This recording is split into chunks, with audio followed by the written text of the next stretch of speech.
시청자 여러분 안녕하십니까. 6.4 지방선거가 이제 50여일 앞으로 다가왔습니다. 선거전은 시간이 갈수록 점점 치열해지고 있습니다. 3선 연임 제한으로 현 지사가 출마하지 않는 전남지사 선거전은 특히 치열한 경쟁이 펼쳐지고 있습니다. 야권 통합으로 탄생한 새정치민주연합에서는 3명의 후보가 출사표를 던져 이제 당내 경선을 앞두고 있습니다. 한 명의 후보를 정하기 위한 경선이 시작된 가운데 언론사 가운데는 처음으로 MBC에서 3명의 경선 후보를 초청해 정책과 경륜, 공약을 비교해보는 시간 마련했습니다. 먼저 참석한 새정치민주연합 경선 후보부터 소개해드리겠습니다. 주승용 경선 후보 참석해 주셨습니다. 안녕하세요. 네, 반갑습니다. 이어서 이석형 후보 나오셨습니다. 안녕하십니까. 네, 반갑습니다. 마지막으로 이낙현 후보 소개해드리겠습니다. 네, 안녕하십니까. 네, 바쁘신 일정 속에서도 오늘 토론회에 이렇게 참석해 주신 세 후보께 감사의 말씀드립니다. 본격적인 토론에 앞서 후보들의 기조 발언부터 들어보겠습니다. 발언 시간은 30초입니다. 먼저 주승용 후보부터 말씀해 주시죠. 예, 도민 여러분 안녕하십니까. 저 주승용은 전남도의원, 여천군수, 초대 통합 여수시장, 3번의 국회의원, 밑에서부터 차근차근 성장했습니다. 누구보다 전남을 잘 알고 있는 준비된 도지사 후보로서 낙후된 전남을, 당당한 전남, 누구보다도 잘 사는 전남을 만드는데 최선을 다해 나가겠습니다. 도민 여러분의 많은 성원과 관심을 부탁드리겠습니다. 네, 감사합니다. 이어서 이석형 후보 발언 듣겠습니다. 도민 여러분 안녕하십니까. 나비축제로 대한민국 지방자치의 신화를 창조한 이석형입니다.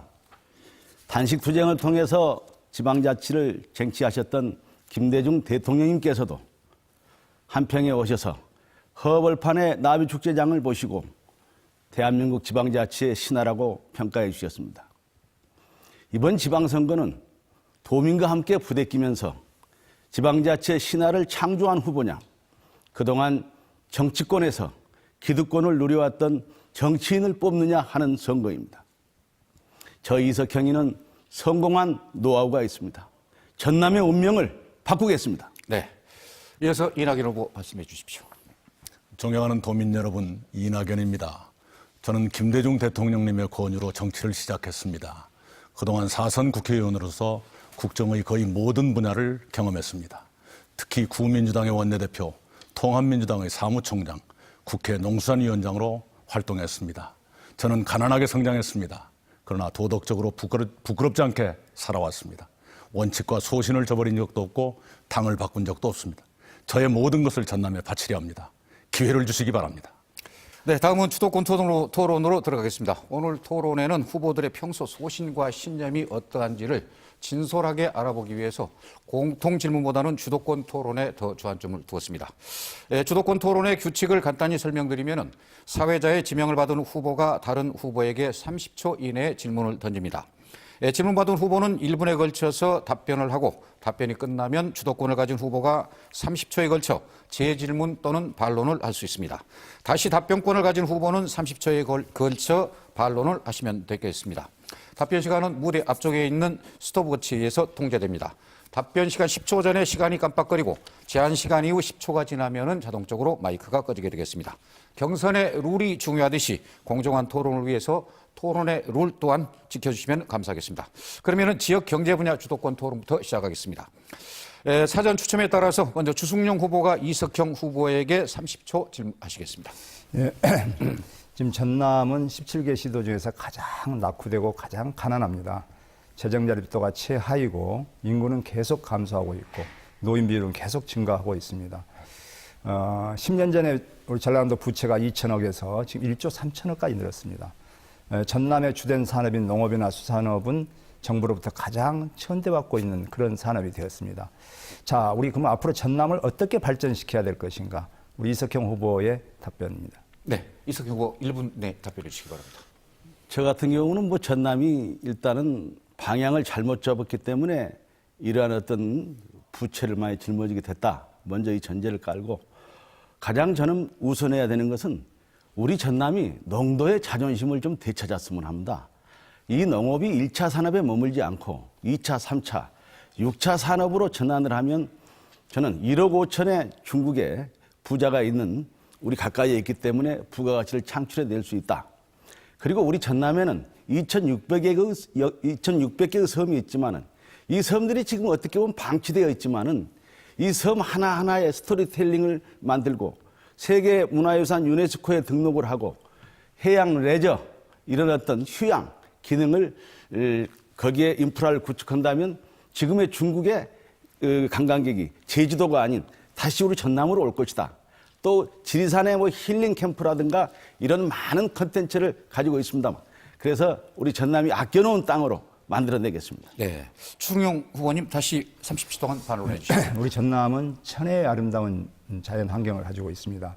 2,200개의 섬과 6,400km의 해안선 그리고 세계 5대 갯벌 또 잘 발달된 문화예술 그리고 찬란한 역사 그리고 맛있는 음식 따뜻한 기후 어느 것 하나 버릴 수 없는 귀중한 자원이라고 생각하고 있습니다. 그래서 저는 참 우리 이 전남이 도정의 방향만 잘 잡으면 정말 위기의 전남을 우리 축복의 기회의 전남을 만들 수 있다 이렇게 생각하고 있는데 방금 말씀을 잘 해주셨는데 네네. 거기에다 더 추가시킬 말이 있으면 좀 한번 해주십시오. 네, 30초 동안 다시 말씀해 주시죠. 우리 전남은 도정을 이끌고 가는 선장을 잘 뽑아야 됩니다. 정말 투명하고 깨끗한 인물이 맑으면 아랫물이 맑게 되어 있습니다. 저는 군수의 경험을 해봤습니다. 우리 공직자들 아주 우수합니다. 사명감도 가지고 있습니다. 그렇지만 그 선장이 이끌고 나가면서 모범을 보이지 않으면 그 어떤 우리 공직, 우리 공무원 조직이 언제부턴가는 방향이 흐트러지고 사명감을 잃게 됩니다. 그래서 우리 공무원에게 자존감을 줄 수 있는 투명감을 가지고 전남도의 그림을 그리면 그런 그림들이 완성될 수 있다. 저는 이런 말씀을 드립니다. 자, 이번에는 추승용 후보께서 이낙연 후보에게 질문해 주시기 바랍니다. 예, 버스 공영제에 대해서 묻겠습니다. 경기도지사 원혜용 후보가 버스 공영제를 주장하고 김상곤 후보가 무상버스를 주장했는데 뒤늦게 이낙연 후보께서 우리 전남도도 버스 공영제 또 100원짜리 택시를 도입하겠다 이렇게 발표했습니다. 전남이 대한민국에서 가장 아시다시피 가난한 도이고 경기도가 실시한다고 해서 전남도도 재정 상태도 알아보지도 않고 실시하겠다 발표를 하셨는데 지금 경기도의 재정 자립도는 70%고 전남의 재정 자립도는 15%입니다. 지방세 수입도 13조 대 우리 전남은 1조 5천억 남짓뿐이 안 되는데 과연 실시해야 되는 것인지. 네, 답변해 주시죠. 예, 1분 이내에 답변해 주십시오. 네, 우선은 제가 공약했던 버스 공영제와 100원 택시를 주제로 해서 우리 존경하는 주 의원께서 토론회 열어주신 거 고맙습니다. 잘 아시겠지만 신안군은 전라남도의 22개 시군 가운데서 재정 자립도 22의 매우 가난한 군입니다. 그 신안군이 버스 공영제를 실시해서 성공했습니다. 14개 버스 회사를 8억 6천만 원에 인수해서 버스 공영제를 지금 하고 있습니다. 박우량 군수님의 말씀에 따르면 버스 공영제를 실시한 이후에 벽지에 계시는 어르신들이 소재지까지 나오시는 일이 빈번해져서 소재지 경제까지도 활성화시키고 있다. 이런 말씀을 주고 계십니다. 100원 택시는 충남 서천과 아산에서 하고 있습니다만은 서천군의 경험으로는 6개월 동안 4,700만 원밖에 안 들었습니다. 아산시는 5개월 동안 4,300만 원 들었습니다. 이것을 단계적으로 희망하는 그런 시군이 있다 그러면 도는 뒤에서 전남도는 뒤에서 지원하는 형태로 간다면 초기에 연간 2억 원 정도면 할 수 있겠다 이런 계산이 나왔습니다. 함께 해주시기 바랍니다. 네, 신안군이 이 버스 전면 공영제 하는데 6년 걸렸습니다. 노선 허가권의 영업 보상이 상당히 힘들었습니다. 그리고 저도 뭐 인구가 감소하고 있는 상황에서 특단의 대책은 필요하다고 봅니다. 지금 현재 우리 전남도가 농어촌에 버스에 지원하고 있는 지원액이 175억입니다. 제가 전남도의 전체 버스 공영제를 실시했을 때 한 630억 정도가 지금 추산된다고 생각하고 있는데 저는 전면 실시보다는 각 지자체별로 상황에 맞춰서 운영 체계를 개선하는 것이 우선은 바람직하지 않느냐 이렇게 생각하는데 동의하십니까? 제 말씀이 바로 그 말씀입니다. 각 시군이 그 자체의 역량에 따라서 계획을 세워주신다면 전남도가 지원하는 형태로 가겠다는 것이고요. 신안군의 경험을 보면은 그동안의 적자 노선의 그 운영을 보전해주는 그 돈보다 오히려 공영제가 더 싸게 먹히더라 하는 말씀을 들은 적이 있습니다. 지금의 준 공영제, 민간이 버스를 운영하되 적자 노선은 지자체가 보전해드리는 이것 보다는 오히려 싸게 먹히는 경우가 있는데 제 경우는 준공영제와 공영제를 각 시군의 사정에 따라서 선택을 하시면 도에서는 후원하겠다. 이런 정책입니다. 네, 잘 알겠습니다. 자, 이번에는 이석형 후보께서 주도권 토론을 하시겠습니다. 먼저 주승용 의원에게 30초 질문을 해주시기 바랍니다. 우리 존경하는 우리 주승용 의원님께 FTA 관련해서 질문을 드리겠습니다. 한중 FTA가 추진되면서 이제 농축산업이 아주 위기에 처했잖아요. 그래서 농업만을 놓고 보면 정말 한중 FTA가 희망이 없습니다. 그나마 가격 경쟁력이 있다는 것은 소, 돼지, 계란 정도, 약 한 130% 정도가 비싸기 때문에 버틸만 하고요. 양파, 마늘을 포함한 전 품목은 거의 경쟁력이 없고, 검고추 같은 경우는 거의 15대 1인데, 지금 한중 FTA에 대한 대비한 그런 전략이라든가, 대안이 있으면 말씀해 주시기 바랍니다. 예, 한중 FTA가 정말 농업에 참 대단히 중요한 문제라고 생각합니다. 가급적이면 농업이 많은 품목이 좀 민감한 그 품목이 좀 들어갔으면 좋겠다는 걸 생각하고 있고요. 이제는 FTA가 계속 체결되고 있지 않습니까? 그래서 저는 이제 가격 경쟁력은 맞지 않다. 이제 전남이 농업을 살리려면 품질 경쟁력으로 나서야 된다. 그러기 위해서는 우리가 자생력을 키워야 된다 생각하고, 정부가 FTA가 체결될 때마다 농업에 대한 피해 대책을 보전해 주겠다라고 말은 하면서도 정부가 예산 편성을 하는 데 있어서는 계속 농업 예산을 감히 편성하고 있는 게 문제입니다. 말과 실천이 따로따로 나가는 것이죠. 그래서 우리 이제 농업도 이제는 우리 스스로가 자생력을 키워 나가면서 농업을 규모화시키고 어느 정도는 또 수출용으로 이제 나가야 됩니다. 그리고 아까 말씀하시다시피 농업이 이제 농산물을 생산만 할 게 아니라 이제 가공도 하고 유통도 시키는 이제 원스톱 시스템으로 나가는 그런 문제와 농업의 융복합 시대, 농산물로만 팔 게 아니라 농산물 가지고 의약품이라든지 화장품을 만드는 그런 이제 연구 개발이 우리가 필요한 시대가 왔다 이렇게 생각합니다. 네, 다시 발언해 주시기 바랍니다. 아무튼 좋은 말씀 잘 들었고요. 제가 봤을 때는 그동안 우리 국회의원들께서 좀 직무유기를 했다고 생각을 해요. 한중이든 한미든 한 캐나다, 호주 이게 FTA가 체결되면서 자동차라든가 반도체, 전자제품에서는 많은 이득을 보고, 특히 그동안 호주라든가 캐나다, 미국은 축산이 다 무너졌잖아요. 그렇다 한다면 자동차에서 이득을 보는 자동차 한 대당 최소한 농업에 환원을 시키는 농업지원세를 국회에서 입법화했다 한다면 농업이 이렇게 어렵지는 않을 것이다. 그 부분에 대해서는 어떻게 생각하고 계십니까? 맞습니다. FTA가 체결되게 되면 자동차 같은 공산품에서는 우리 대한민국이 이익을 보게 되고, 이제 농업이라든지 축산업 같은 데서 지금 아무래도 불이익을 받을 수밖에 없습니다. 그래서 저희 정치권에서도 계속 공산품에서 FTA에서 체결된 관세로 인해서 남는 이익을 이것을 농업에다 보전해 주자라는 것을 계속 주장을 하고 있고, 입법은 안 돼 있죠, 아직. 입법은 안 돼 있습니다. 그러니까 그게 직무유기라고. 그게 이제 사실 우리가 농업에 대한 차별이라고 생각하고 있습니다. 그걸 네. 직무유기라고 보기보다는 계속해서 노력을 하고 있습니다. 네. 제가 봤을 때는 전남의 국회의원들이 연대해서 서명을 한다든가 해서 정부를 압박할 때는 압박했어야 되는데 그런 모션들이 자, 액션을 보이지 이번에는 않았다는 이석형 후보께서 이낙연 후보에게 질문해 주시기 바랍니다. 존경하는 우리 이낙연 의원님은 또 농업의 전문가이시죠. 한중 FTA 농가는 지금 깊은 한숨을 쉬고 있잖아요. 그래서 특히 전남은 이 중국의 1억 5천 부자들에게 최고급 우리 농축수산물을 판매하는 저는 상하이라든가 베이징에 그런 판매장도 개설을 했으면 하고요. 이제 눈앞에 다가온 한중 FTA를 대비하기 위해서 정말 구체적인 전략이 필요하다. 그래서 집중적으로 육성해야 할 농수축산물이 있다면 순서대로 우리 전라남도에서 말입니다. 세 가지만 들어주시고 또 그 이유를 한번 말씀해 주시면 제가 참고를 하겠습니다. 네, 저는 FTA를 체결할 때마다 우리 농업이 무너질 거다라는 걱정들이 팽배했으나 힘들었어도 농업이 무너지지 않은 이유가 있다고 생각합니다. 그것은 우리 농산물에 대한 우리 국민들의 믿음이라고 생각하거든요. 말하자면 우리 농산물은 안전하고 깨끗하다는 국민들의 믿음이 있었기 때문에 한국 농업이 버텨왔습니다.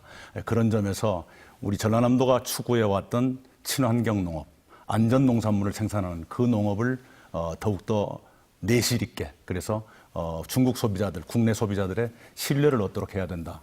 그 품목을 세 개만 고르라고 해서 갑자기 좀 당황스럽긴 합니다만은 주요 농산물 쪽에서 찾아야 될 거다 이런 생각은 가지고 있습니다. 어떤 농산물인지 아주 주요 농산물 중에서 그러니까 우리가 많이 먹는 농산물 중에서 그걸 찾는 게 좋겠다라는 생각입니다.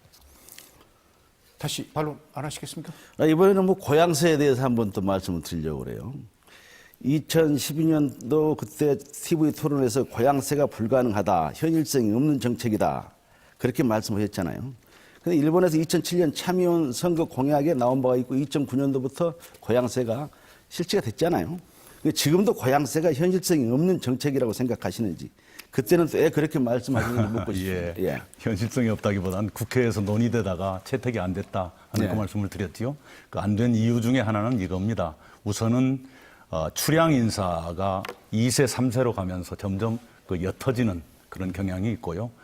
자칫 잘못하면 고양새도 지역별 편중이 생길 우려가 있다. 아마 그 두 가지를 제가 그때 지적을 드렸을 겁니다. 그런 문제가 보완될 필요가 있겠다 하는 생각은 지금도 변함이 없습니다. 저는 그때 토론한 이후에 목포 시장님께서도 그 고양새를 추진하겠다고 말씀하셨는데 객지에 가서 만나보면 고양새 정도는 얼마든지 내주겠다 하시는 분들이 많아요. 그것은 의지의 문제입니다. 그러니까 그것이 뭐 안 될 거다가 아니라 아까 말씀드린 대로 시대가 흘러갈수록 점점 엷어지는 문제와 지역별 편중이 생기는 문제를 보완할 제가 필요가 봤을 때는 이 부분은 또 다음 기회에도 있습니다. 그때 말씀해 주시기 바라면서 이번에는 이제 이낙연 후보의 주도권 토론 순서입니다. 먼저 주승용 후보에게 질문해 주시기 바랍니다. 네, 주승용 의원께 여쭙습니다. 목포 보성간 남해안 철도가 빨리 완공되어야 한다는 생각은 저도 똑같습니다.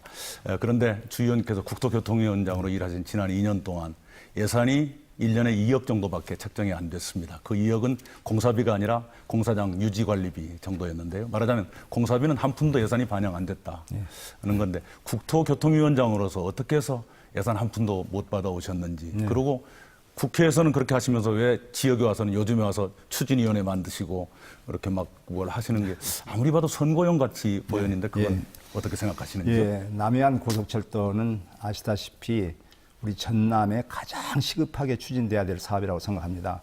우리 전남의 최대 보물입 단지가 지금 서남권이라고 생각합니다. 장흥, 강진, 영암, 해남. 그래서 보성에서 인성리간 철도가 우리 전남의 가장 시급한 사업이고 이게 돼야만이 남해안의 관광산업이라든지 농수산물 유통에 크게 획기적으로 기여할 거라고 생각하고 있습니다. 이게 지금 2009년도 그리고 2007년도에 감사원 감사에서 교통량이 부족해가지고 타당성이 결여된다 해가지고 지금 중단된 사업 아닙니까? 제가 지난번 국토교통위원장이 돼가지고 나서도 매년 200억씩 올렸습니다. 아시다시피 국회는 감액권한만 있지 증액권한은 없습니다. 그래서 기재부에서 잘리고 애결이 개수조정 소위에서 마지막까지 잘리고 그랬었습니다. 제가 뭐 캠페인을 벌인 것은 정말 이 철도가 남해안 고속철도가 전남 우리 전남에서는 가장 필요한 사업인데 정작 지역에서는 관심이 없습니다. 그래서 제가 이 해당 지역 보성, 영암, 장흥, 강진, 해남 이쪽 주민들에게 이 관심을 불러일으켜서 우리 전남의 민심을 모아가지고 국회에도 전달하고 청와대에 전달하기 위해서 저희 캠페인을 벌였습니다. 네, 국토교통위원장으로서 한계도 있었을 겁니다만 아쉬움은 있습니다. 그때 국회에서 더 잘하셨더라면 하는 아쉬움이 있는데요. 박근혜 대통령이 부산을 시발점으로 하는 유라시아 횡단철도를 말씀하신 게 작년 10월이었네요. 네. 그런데 우리 주 의원께서 국토교통위원장이시니까 국회나 또는 언론을 통해서 뭔가 문제점을 지적했음직한데 국회 회의록 보니까 말씀을 안 하셨더라고요. 네. 그러다가 금년 3월에 호남 축으로 연계해야 한다는 말씀을 처음 하셨어요.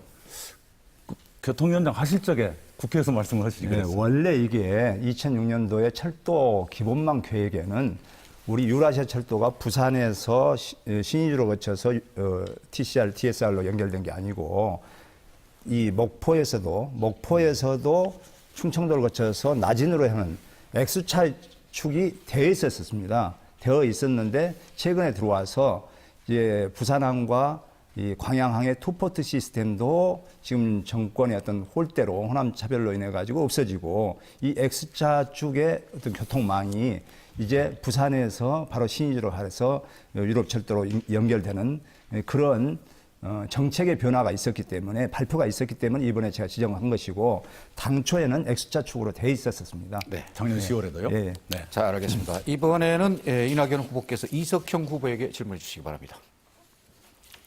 예.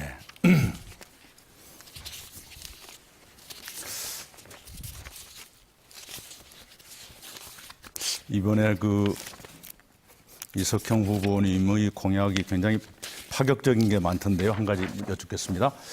중국과의 긴밀한 경제 교류를 통해서 통일 주도권을 가져올 수 있다면서 전남 통일준비위원회를 설치하겠다.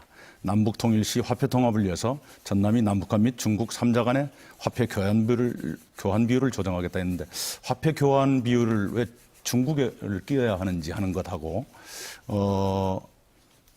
전남 차원에서 통일준비위원회를 한다는 것이 중앙정부하고 어떤 관련이 있는 것인지 하는 거 설명해 주시면 좋겠습니다. 통일에 대한 담론은 중앙정부, 지방정부, 그리고 수도권, 지방, 저는 가릴 것이 없다고 생각을 합니다. 특히 우리 전남은 또 김대중 대통령의 6.15 정신이라든가 노무현 대통령의 14 이런 정신을 계승해 가야 한다고 보고 우리 전남에서 통일준비위원회를 만들면 지금 북한의 가장 문제가 식량 문제입니다. 그런 문제도 함께 고민하고 해결을 해야 되고요. 저는 요즘 그 현장에서 많은 분들을 만났어요. 그동안에 우리나라에서 그 식량 증산, 녹색혁명의 기수분들을 만났어요. 은퇴는 하셨지만 그분들이 자, 북한 식량 문제, 우리가 가서 기술 지원, 고기 잡는 방법을 가르쳐주면 북한의 식량 문제가 해결이 된다는 그런 말씀들을 해 주시더라고요. 그래서 제가 굉장히 귀가 번뜩 뜨였습니다만은 그런 어떤 문제도 우리가 이 전남의 맞춤형으로 통일준비위원회에서 그런 컨텐츠를 만들어 가고요. 이 화폐 문제는 독일 같은 경우는 이 동독과 서독과 9대 1이죠. 우리 같으면 아마 한 50대 1 차이가 날 거예요. 그래서 우리가 뭐 북한하고 화폐를 교환하자는 건 아니죠. 우리 전남이 앞으로 대중국 무역을 활성화시키면 또 중국이 이 북한과 교역이 가장 많이 이루어지잖아요. 자, 그런 중간 지대를 만들자는 것입니다. 자, 이번에 다시 반론해 주시죠. 네, 우리나라 수출액 중에서 전남이 차지하는 게 약 7.5% 수준입니다만 네. 이 정도의 그 교역 규모를 가지고 통일을 주도한다는 게 약간은 비현실적으로 느껴지는 것도 사실이고요. 그다음에 수많은 국가들이 있는데 왜 남북한 말고 딱 하나 끼워 넣는 게 중국만 끼워서 화폐 교환 비율을 정할 정도면 앞으로 통일 과정에서 중국의 주도력이라든가 영향력을 키워주는 결과는 되지 않을 것인가 하는 우려도 생길 수가 있습니다. 그 점은 어떻게 생각을 하십니까? 제가 봤을 때 앞으로 전남의 미래는 저는 중국에 있다고 봅니다. 그래서 이 중국과의 어떤 그 무역을 이제는 미국이라든가 일본보다는 중국에 우선해야 되고 중국과의 무역 규모가 커지면서 방금도 이야기했습니다마는 중국과의 북한과의 관계 그런 안충지대를 만들자는 거예요. 그래서 많이 앙대가 되면 그런 화폐 교환도 많이 이루어지고 그러면서 그러한 부분들이 통일의 어떤 뭐랄까 정서도 숙성되지 않겠냐 저는 이런 생각을 갖는 겁니다. 그래서 어떤 그 통일의 담론에 대해서는 저는 다시 강조합니다마는 중앙, 지방, 수도권, 지방 갈릴 것이 없다. 그래서 앞으로 김대중 대통령의 정신을 계승하는 차원에서도 네. 통일준비위원회가 필요하다. 그런 자, 말씀. 이제 주도권 토론은 경제 주도권 토론은 여기서 마치도록 하고요. 이제 자유주제권 토론으로 들어가도록 하겠습니다. 사전 추첨 순서에 따라서 이석형 후보에게 주도권 드리겠습니다. 먼저 주승용 후보에게 질문해 주시기 바랍니다. 순천만 정원이 국가 정원으로 지정이 되면 정원 산업 활성화와 정원 시장 육성 효과가 있고 이를 위해서는 입법을 통해서 법적인 근거를 마련해야 한다고 주장하셨죠. 네. 이런 보도 자료를 낸 같은 날 순천만 정원 지원을 위한 입법 활동이 이낙연 의원으로 인해서 혼선을 빚고 있다고 밝히셨습니다. 그래서 이것은 주승용 의원이 순천만 정원을 위해서 실질적인 행동은 없고 말로만 중요성을 언급하고 책임은 회피하고 있다고 생각이 들지 않으신가요? 예, 순천만 정원 박람회를 국가정원 1호로 지정하는 문제에 대해서는 예. 수목원법 개정안이 필요합니다. 예. 그래서 그 지역구 보통 우리가 그 입법 발의를 하게 되면 되게 지역구 의원이 입법 발의를 해줍니다. 네네. 예, 대표 발의를 하는데 김선동 의원님께서 아시다시피 통합진보당 의원이 되다 보니까 김선동 의원님께서 어차피 법의 통과가 중요하니까 새누리당의 법안심사소위원장이신 경대수 간사에게 예. 의뢰를 해서 이 수목원법 개정안을 부탁을 했고요. 예. 또 저한테는 이게 지금 국토교통위원회 소관인데 이 조경업자들이 바로 이 정원으로 국가정원 지정했을 때 이 국가정원으로 지정되면 산림조합 같은 데서 이 되게 정원 조성을 하기 때문에 조경업자들이 소외될 가능성이 있기 때문에 조경업자들의 반발이 많다. 그래서 김선동 의원이 저에게 요청을 했습니다. 조경업자들하고의 간담회를 주선해 주십시오라고 했었는데 그게 착 진행되고 있는 와중에 우리 이낙연 의원님께서 수목원법 개정안을 내버린 겁니다. 그러다 보니까 혼선이 미쳐오고 이 법안에 대해서 김선동 의원과 제가 나름대로 역할 분담을 해서 추진하고 있었던 그런 법안을 제가 뭐 생색내려고 저는 오히려 조경업자들 때문에 저한테는 도움이 안 되죠. 조경업자들 반발 때문에. 하지만 순천 정원박람회를 그 국가정원으로 지정하기 위해서는 조경업자들의 설득을 내 담당하겠다라는 것을 김선동 의원한테 제가 이야기를 했던 것이죠. 그런 와중에 우리 이낙연 의원님께서 법안 발의가 된 것이죠. 그러면 주승용 의원님께서 사실상 이낙연 의원 때문에 순천 정원 박람회 국가 정원 지정과 사후 활용 지원이 중단됐다고 지금 주장한 거나 마찬가지잖아요. 그리고 지금 국가 정원 지정은 국회에서 진척 없이 사실 지지부진하잖아요.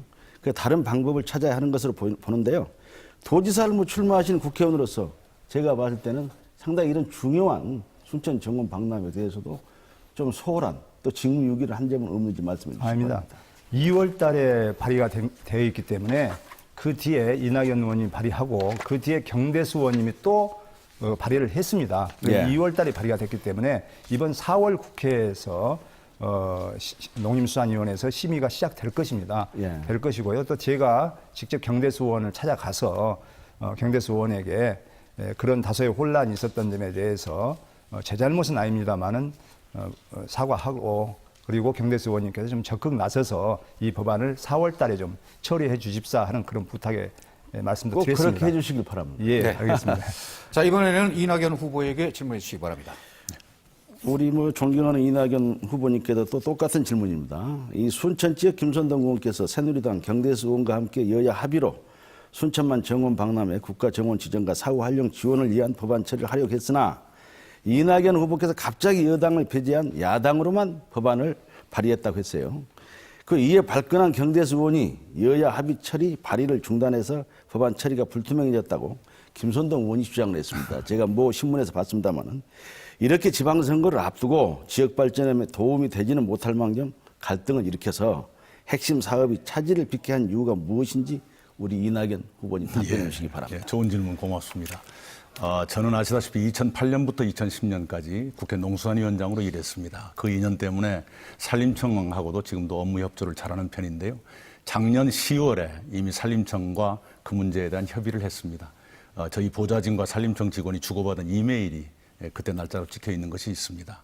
그때부터 이미 준비를 시작했다가 금년 들어와서 김선동 의원의 명의로 발의하는 것이 좋겠다 그래서 그 말씀이 옳겠다 해서 기다려드렸습니다. 그런데 2월 임시국회 회기가 절반을 지날 때까지 아무 움직임이 없는 겁니다. 그래서 김선동 의원께 이번 2월 회기 중에 법안이라도 내야 될 것 아니겠습니까 했더니 그것도 좋겠다 해서 제 발의 법안에 김선동 의원이 서명을 해 주셨습니다.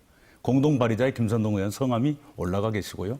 경대수 의원께 전화를 드렸더니 외국 나가 계시대요. 그래서 전화를 드렸더니 다녀오신 뒤에 전화를 드렸더니 김선동 의원이 동의하신 거라면 좋습니다. 그렇게 말하더군요. 그래서 하루라도 빨리 법안을 내고 다른 의원들도 법안을 내면 병합심이 돼서 오히려 심사가 더 촉진될 수도 있겠다. 그렇게 판단을 했습니다. 아무튼 병합 심의를 해서 그 순천만 정원 지정이 꼭 되기를 바라고요. 네. 보충 질문은요. 방금 농림수산식품위원장 말씀하셨습니다만은 그 위원장으로서 그때 엄청난 문제가 예상되는 4대강 예산 4,066억 원이죠. 이 통과해 줄 때는 여야 합의를 잘 하시던 분이 순천만 정원에 관한 법안 처리에서는 여당을 배제하고 야당 의원만으로만 발의를 하셨는지 좀 의도가 궁금해요. 그리고 우리 이낙연 후보께서 대표 발의를 하시고 또 주 의원님처럼 도지사 후보로 나오셔서 국회의원직을 사퇴하시면 법안 처리도 사실상 유야무야 되는 것 아닌가 다 이렇게 우려를 합니다. 거기에 대한 답변은요? 국회의원 사퇴하라고 제일 강하게 요구하신 분이 이석경 그렇습니다. 네. 진정성을 우선 4대강 가져가야 문제에 관해서는요, 이렇습니다. 잘 아시겠지만 4대 강 사업은 해양위원회, 국토위원회, 옛날 건설교통위원회 소관이고요. 제가 위원장을 맡았던 농수산위원회는 저수지 예산을 다뤘습니다. 그때 정부에서 온 것은 4대강 유역의 저수지를 숭상하겠다 하는 예산인데 제가 요구한 것은 4대강 유역으로 흘러들어가지 않는 저수지도 정비해야 될 것 아니냐 해서 그 예산을 감액하자고 협상을 했습니다. 그래서 결과적으로 17%를 감액해서 그 17%는 4대강 아닌 곳의 저수지에 쓰이게 됐습니다. 네, 시간이 다 됐습니다. 자, 이번에는 이낙연 후보께서 주도해서 토론하시겠습니다. 먼저 주승용 후보에게 질문해 주시기 바랍니다. 예, 우리 주승용 의원께 조금 아픈 말씀이 될지 모르겠습니다. 지난 3월 8일 해남의 한 식당에서 주 의원께서도 계시는 가운데 주 의원님의 친구분 한 분이 64명의 주민에게 100만 원이 넘는 식사를 대접한 사건으로 해서 주민 49명이 1인당 평균 55만 원의 과태료를 물고 주 의원님의 수행비서가 압수수색을 당했어요. 자, 이것이 새정치를 추구하는 새정치민주연합에 적합한 사건이라고 생각하시는지 어떻게 생각하십니까? 제가 그 자리에 있었던 게 아니고요. 저는 그때 당시에 진도에 있다가 그 모임에 있던 제 초등학교 동창이 바로 인근 진도에 있다고 하니까 잠깐 들려서 인사만 하고 갔으면 좋겠다라고 해서 그 해남에 갔던 것이고, 해남에 가서 약 2, 3분 정도의 인사만 하고 나온 것이 전부입니다.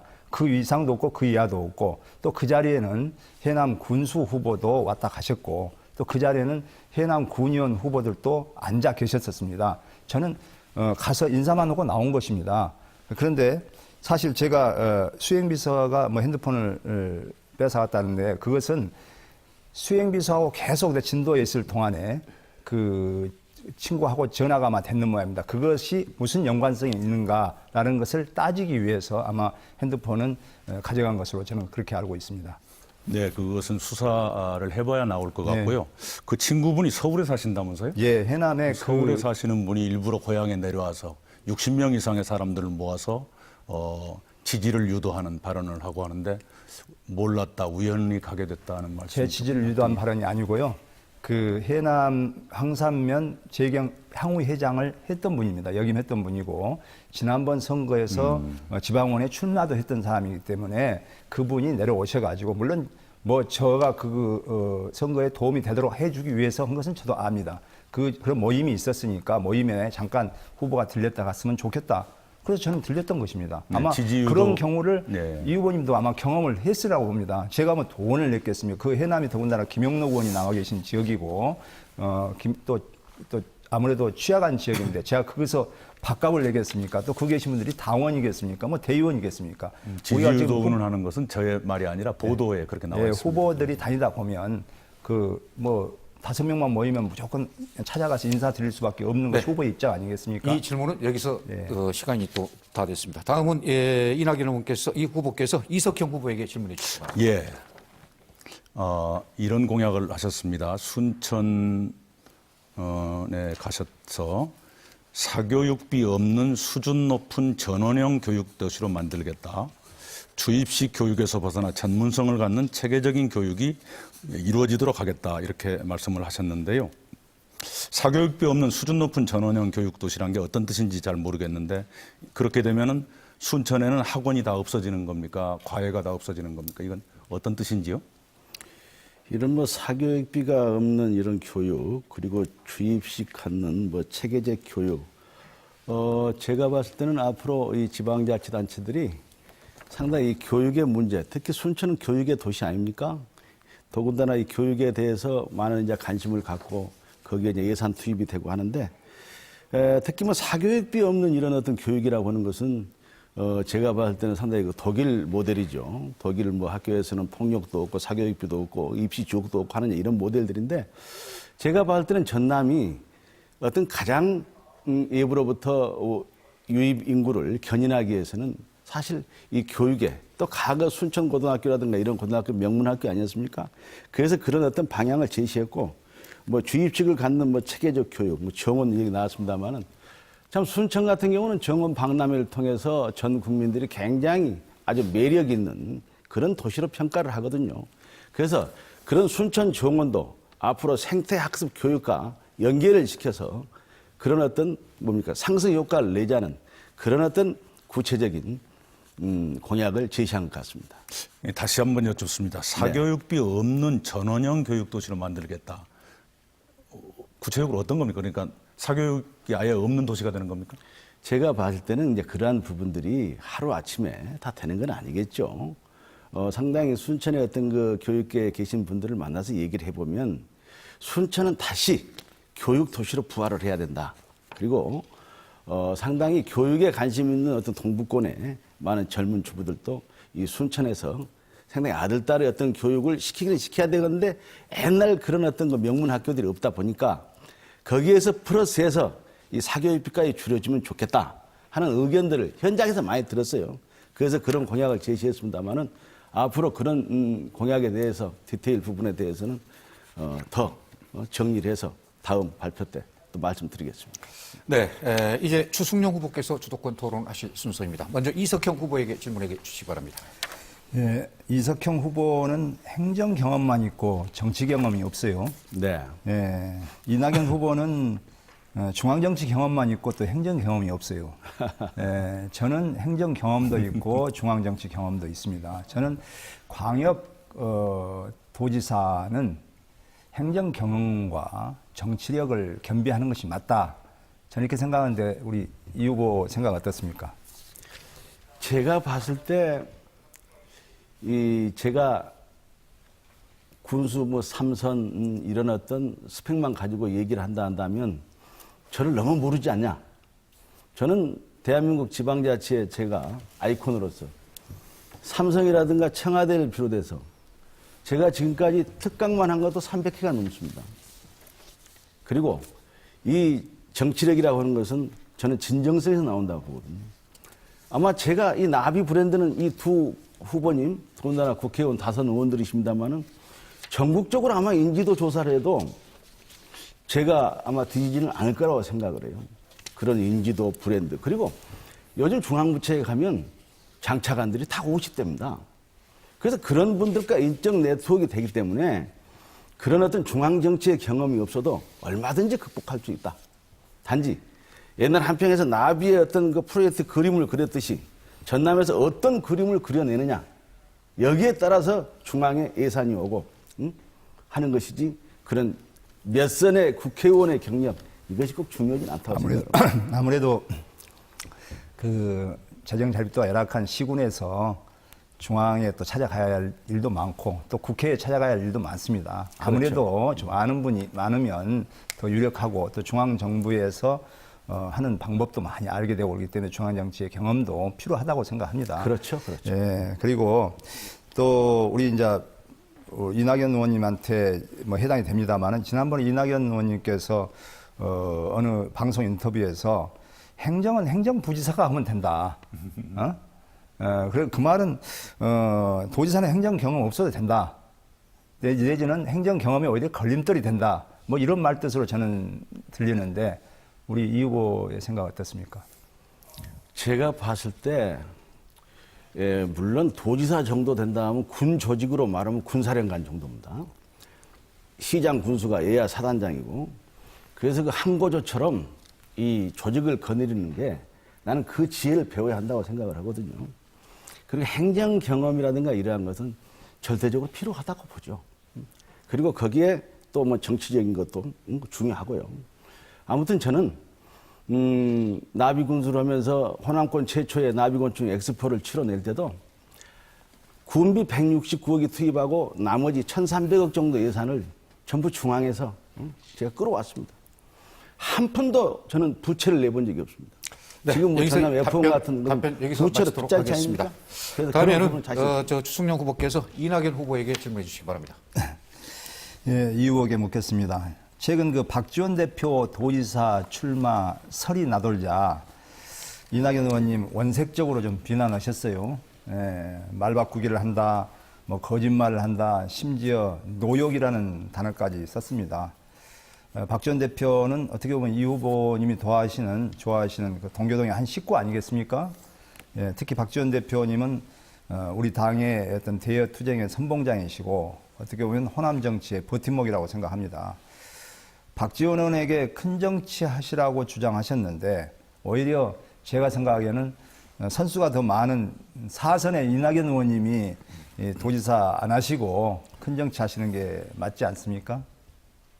예, 우선 저를 큰 정치인으로 봐주셔서 고맙습니다. 그리고 아까 말씀하신 것 중에서 노역이란 단어는 제가 쓴 것이 아니라 이 자리에 계신 이석형 후보가 쓰신 말씀이라는 것 수정해 드립니다. 박지원 선배께는 제가 바로 박 선배님의 불출마 선언 그 다음 날 사무실로 찾아가 뵙고 버릇없이 굴어서 미안합니다 하는 사과의 말씀을 드렸습니다.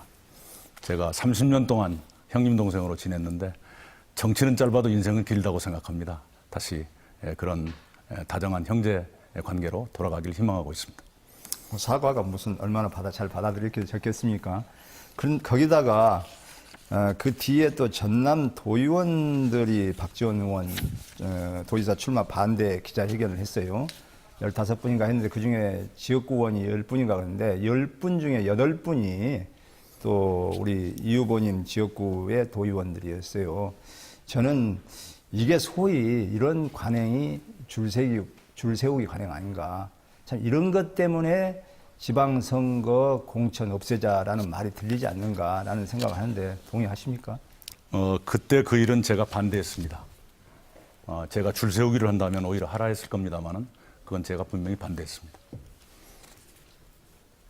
다 끝나셨습니까? 네. 지금 시청자 여러분들께서는 6.4 지방선거를 앞두고 MBC가 마련한 새정치민주연합 전남도지사 경선 후보 초청 토론회를 보고 계십니다. 자, 이제 마지막 주도권 토론 순서입니다. 이번에는 이낙연 후보가 주도권을 행사하실 차례입니다. 주승용 후보에게 질문해 주시기 바랍니다. 30초 질문해 주십시오. 네. 탈당을 굉장히 여러 번 하셨습니다. 1995년 지방선거 공천에서 탈락하니까 무소속으로 탈당하고 무소속으로 나오셨고요. 96년 여천군수 보궐선거 경선 때도 역시 불복하고 탈당해서 무소속으로 나오셨습니다. 98년 여수시장 선거에서 경선 패배 후에 탈당하고 무소속으로 나오셨고요. 2000년 이전에는 정몽준 당에 가담하신 적도 있습니다. 전남지사는 전남의 얼굴이라고 생각합니다. 이런 경선 불복과 잦은 탈당, 심지어는 정몽준 당에까지 몸을 담그신 것이 전남의 얼굴로서 합당하다고 생각하시는지요?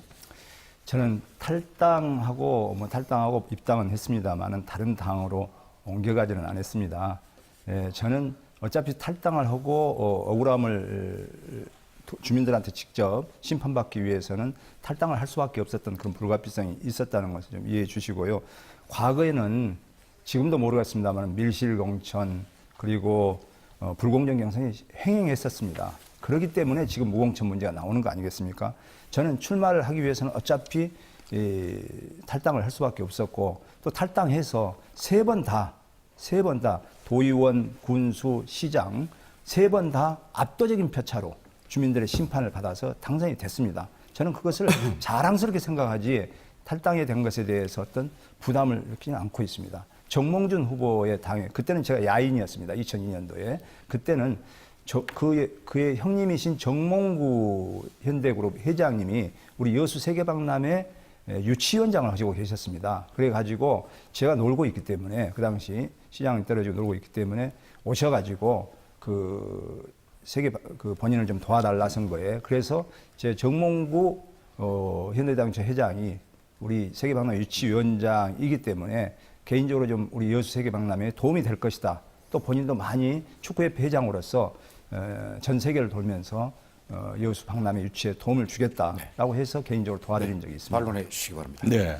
우선 정몽준 당 그때 오마이뉴스를 보면 정몽준 씨의 선대위원장으로 보도가 돼 있었고요. 아까 바로 경선이 잘못돼서 탈당했다. 그런 사례를 막기 위해서 이인제 법이 만들어졌다는 건 인정하시죠? 네. 네, 그러시고 조금 전에 광역지사, 시장지사에게 행정 경험이 필요하냐 아니냐 저한테는 안 물어보시고 딴 쪽에 물어보셔서 서울시장 박원순, 경기지사 김문수, 인천시장 송영길 그 누구도 행정 경험자가 아닙니다. 그래도 잘하고 있습니다. 네. 네. 말씀하시죠. 저는 그 밀실공청 또 4년 전에 보니까 이낙연 의원께서도 그 4년 전에 지역구에서 경선 3분 전에 경선 구칙을 바꿔가지고 군의원 후보가 도의원 후보로 출마한 경우도 있었어요. 그리고 또 영광에선 도의원 후보 2명들이 또 재심을 청구하는 그런 사례도 있었고요. 그렇기 때문에 얼마든지 이런 요즘도 이런 그 불공정 경선이 많이 난무하고 있기 때문에 그 당시는 더 심했었습니다. 그래서 그때 당시에 탈당을 할 수밖에 없었다라는 말을 다시 드립니다. 네, 잘 알겠습니다. 자, 이번에는 이낙연 후보께서 이석형 후보에게 질문해 주시기 바랍니다. 예. 이 후보께서는 군수를 해보셨으니까 잘 경험을 하시겠습니다만, 제가 공약했었고, 저도 공약을 했었고, 또 다른 시도지사 후보들께서도 함께하고 있는 버스 공영제, 그리고 100원 택시, 그 정책에 대해서 동참하실 의향은 없으신지 여쭙고 싶습니다. 저는 그 버스 공연제라든가 100원 택시, 특히 뭐 서천의 나소열 군수 같은 경우는 막연한 친구입니다만은 저희들이 그 청년 시장 군수 모임에서 많이 논의했고 토론했던 그런 어떤 사업입니다. 그래서 굉장히 저는 그런 부분에 대해서는 저도 함께 할 의사가 있다. 그러나 그동안 한평 군수를 하면서 이 벽지 노선 같은 경우는 이 버스를만 가지고 운영을 하다 보면 상당한 비용이 많이 나옵니다. 그래서 그때 그런 어떤 문제점을 택시로 보완해야 되겠다. 뭐 그런 생각들을 했습니다만 앞으로 지사가 되면 그런 부분은 적극 저도 반영하겠다는 생각입니다. 예, 금년이 쌀 관세와 마지막 해입니다. 예. 우리가 그것을 정책을 바꿀 것인지 여부를 결정할 시간이 얼마 남지 않았는데요. 그 문제에 대한 이 후보의 생각은 뭡니까? 정말 이 관세에 대해서는 우리 농민들의 정서법 그리고 또 이 정부 차원에서는 나름대로 정부만의 고민이 있고 합니다만 상당히 저도 지금 어떤 관세야 더 유예를 해야 한다는 농민들 편의 입장에서 지금 마음을 정했습니다. 네, 잘 알겠습니다. 자, 이번에는 주승용 후보께서 이석형 후보에게 질문해 주실 차례입니다. 제가 전남의 22개 시장 군수님들을 만나봐가지고 가장 지역의 현안 문제가 뭐냐라고 이렇게 물어보면 대부분의 시장 군수님들께서 SOC 사업을 해결해 달라 이거거든요. 예. 전남의 가장 시급한 SOC 사업은 무엇이라고 생각하시고 또 지금 전남도가 그 건설해야 하는 지방도 있지 않습니까? 예. 지방도가 현재 지금 시공 중에 있는 것만 하더라도 21개 지구에 약 사업비 전체 사업비만 하더라도 한 4조 원 정도 됩니다. 근데 한 해 평균 한 800억 정도 예산이 편성된 걸 보면 이걸 다 마치려면 한 50년 정도 걸려요. 자, 그런다면 이걸 어떻게 해결했으면 좋겠습니까? SOC 사업을 제가 봤을 때 저는 가장 우선해야 되는 것은 지금 무안공항, 여수공항, 할주로를 400m만 늘리면 747 전부가 거기에 앉을 수가 있거든요. 근데 우리가 김대중 대통령 때 사실 뭐 이쪽 지역에 아주 그 중견 정치인들도 많이 계셨습니다만은 그때 그 일을 안 해놓으니까 지금 여기에 747이 무안공항에 올 수가 없습니다. 그래서 앞으로 대중국 관광을 위해서나 대중국 무역을 위해서나 저는 무안공항 할주를 최소한 500m 정도 늘리는 이 사업이 우선되었으면 하는 그런 바람이고요. 그리고 지방도 문제는 저도 요즘 얘기를 많이 듣고 있습니다.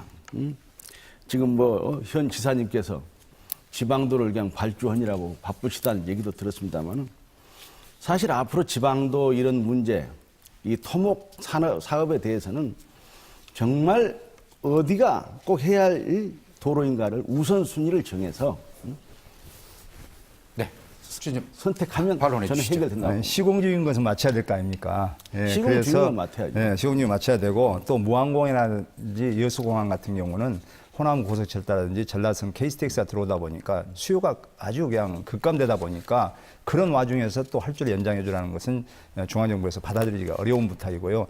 제가 생각하기에는 아까도 이야기했습니다마는 남해안 고속철도 목포에서 보성까지 가는 이 남해안 고속철도 재착공이 서남권의 발전이고 전남권의 발전이라고 생각하고 있고 특히 목포에서 제주 가는 해저 터널 있지 않습니까? 이게 지금 BCB가 0.78 정도 나옵니다.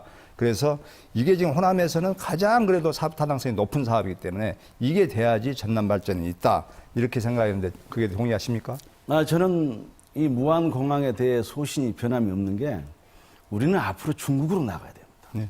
중국의 관광객 유치해야 돼요. 중국의 농특산물, 우리 유기농 농산물 팔아야 됩니다.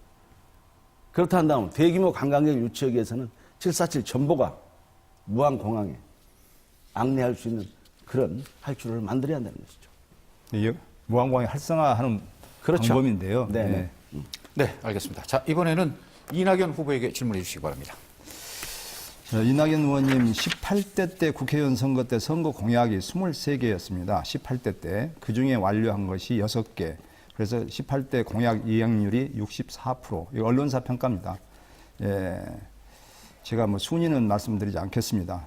19대 때 정책 공약을 보니까 37개 나오셨어요.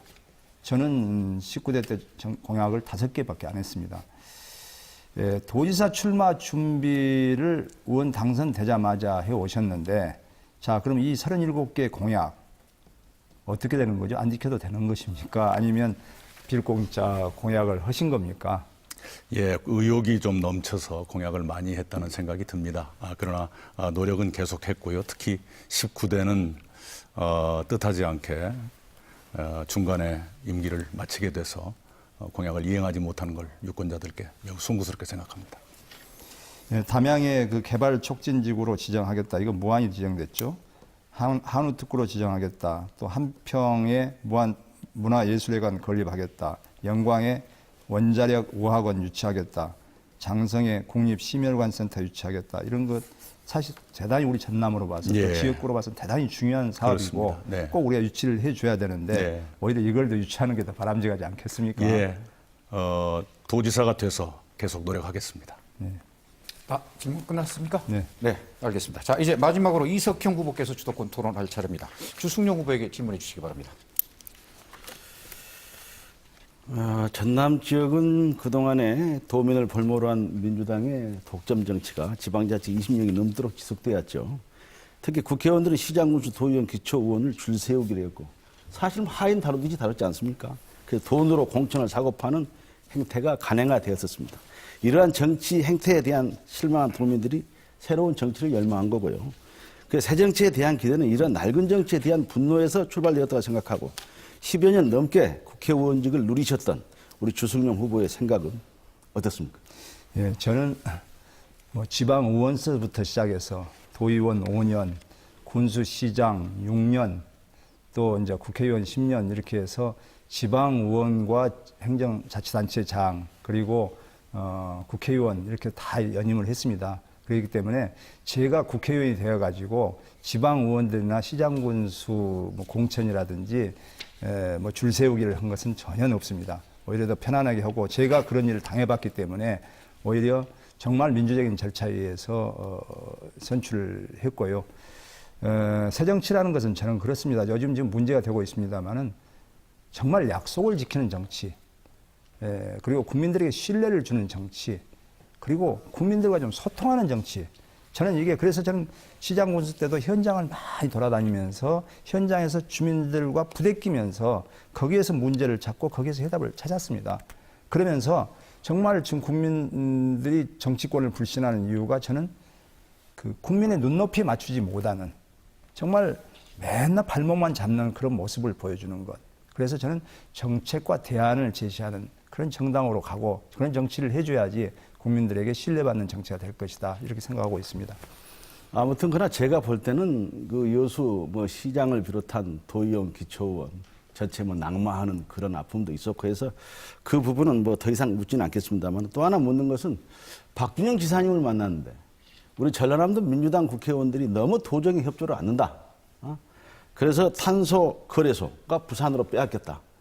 사실 박준영 지사님께서 아이디어가 많은 건 사실이에요.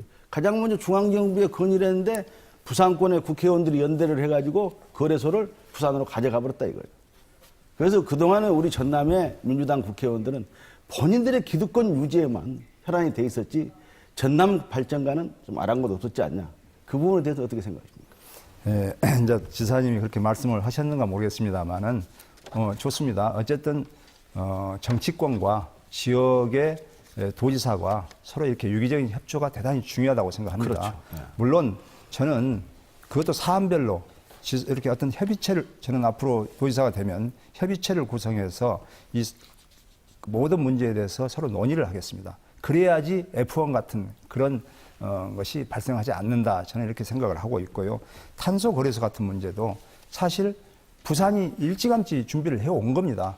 뒤늦게 숟가락 얹어가지고 이거 유치하겠다 하면서 이걸 정치권에다 떠맡기면 사실 정치권으로 상당히 부담이 될 수밖에 없습니다. 정치권이야 물론 호남에 오면 좋죠. 우리 전남에 오면 좋죠. 하지만은 그럴 수 없는 벌써 다 결정돼 있는 박 지사님이 거짓말 하신 겁니까? 자, 아니 거짓말을 했는가 이 질문은 여기서 마치도록 하고요. 다 결정이 되어 자, 있는 이제 부분을 지금 예, 마지막 예. 주도권 토론입니다. 이석형 후보께서 이낙연 후보에게 질문해 주시기 바랍니다. 주승용 의원님께서 아까 원자력 의혹은 말씀하셨는데 부산, 울산, 경남 국회의원들은 똘똘 뭉쳐서 동남권 원자력 의혹원을 부산으로 유치해 갔죠. 이로 인해서 부산은 의료, 관광 지금 전성기를 구가하고 있고요. 이에 반해서 영광 원자력 발전소가 있는 전남 지역은 원자력 발전으로 인한 공포와 불안만 있지 이렇다 할 혜택은 주어지지 않고 있습니다. 그래서 부울경과 비교해 보면 참으로 너무하다 싶을 정도거든요. 그래서 이낙연 후보 지역구는 원자력 발전소가 있는 영광이죠. 그래서 국회의원 선거 당시에도 공약으로 알고 있는데 이 문제에 관해서 어떤 일을 하셨는지 좀 듣고 있습니다. 네, 교육부 등등과 많이 상의를 했습니다만 원자력 의학원을 한 개만 둔다라는 중앙정부의 방침 때문에 그 동남권에 가 있는 것 이외에 추가로 건설하는데 아직까지 한계를 느끼고 있습니다. 그런 점 때문에 이행이 못 되고 있고 우리 내부에서는 광주와 전남이 다시 경합하는 그런 상태로 가 있습니다. 아무튼 그러니까 그러한 내용을 아시고 그럼 공약했다는 겁니까? 그렇습니다. 다음은요. 우리 역대 전라남도 지사님들이 서울에서 다 내려오셨어요. 그리고 도지사를 역임한 이후에는 다시 다 서울로 가셨고요. 이낙연 후보께서도 도지사에 출마하시면서 의원직을 사퇴한다. 예비후보 등록을 보류한다면서 도민을 지금 혼란스럽게 하셨죠.